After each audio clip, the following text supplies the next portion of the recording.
My best friend was visiting, and I decided that we were going to go spend a night at the Stanley. We don't live super far away. Estes Park, love Estes Park. It's one of my favorite places in the world. So we get there. I bought the whole package. Like, we're going to go up there, we're going to spend the night, we're going to do the midnight ghost haunted tour.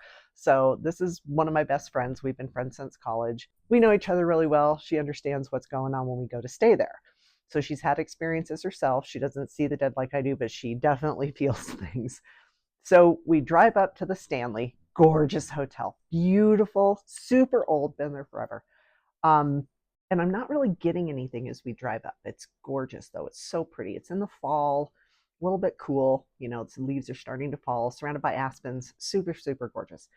So we walk through the front doors, and the first thing I see is this woman standing on the staircase. And she's not alive, but she's fully present.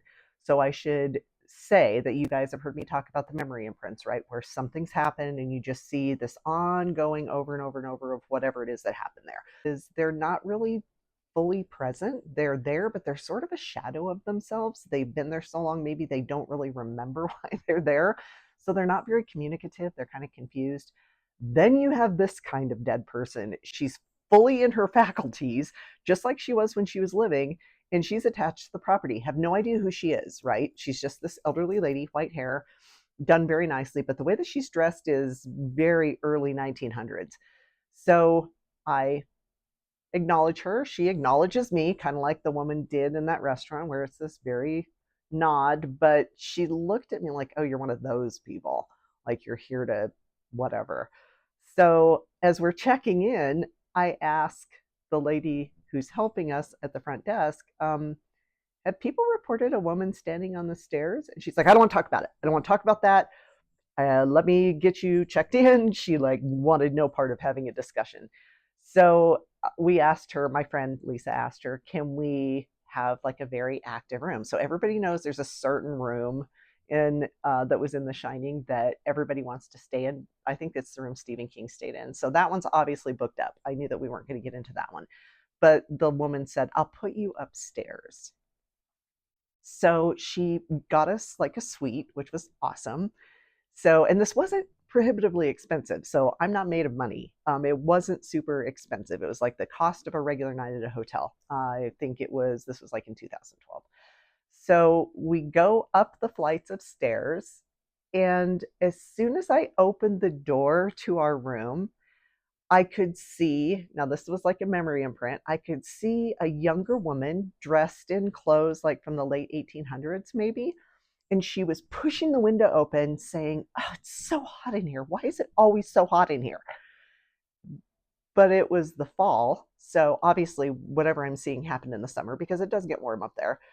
And she's like fanning herself. And I can see there's cots along the edges of the wall and cribs. And there are other young women there, but it's just the same scene that keeps repeating. It's so hot in here. And she's shoving the window open. It's so hot in here. And she's shoving the window open. So I tell Lisa what I'm seeing, and we continue through, the rest of the evening. We go to the haunted cemetery thing. They let you go into the old buildings and give you like we got some kind of little device. I think it must have been something to record EVPs. And so they don't turn the lights on. So you're wandering through the area at night, dark. They take you to the cemetery where all of the Stanley family's pets were buried. But it was so much. I find a picture of the woman that I saw on the stairs. It was actually Mrs. Stanley. So that tracked. Some other things that I saw, I'm going to save for something else. And then I'll talk about them later because I want to use this on one of the Guess Your Intuition weekend things. So I'm going to leave that part out and then I'll share that in a different post. But we asked about what happened on that top floor where we stayed. And we were told that that's where the children used to sleep with their nannies. And so seeing the cots along the edge of the wall, that isn't something I would have read ahead of time. So I've seen the movie The Shining, obviously, but I didn't study before I go any place like this. I don't read up on what are commonly seen there. I want to go and have the experience myself. And I want to make sure, remember, bias is an important thing. We want to make sure that we're not being, whatever we're getting isn't influenced by something we've heard, something we've read, something somebody's told us, something we've seen on TV. So being able to go in and have the experience without any preconceived bias is really important. So it really validated my other experiences that we'll talk about later.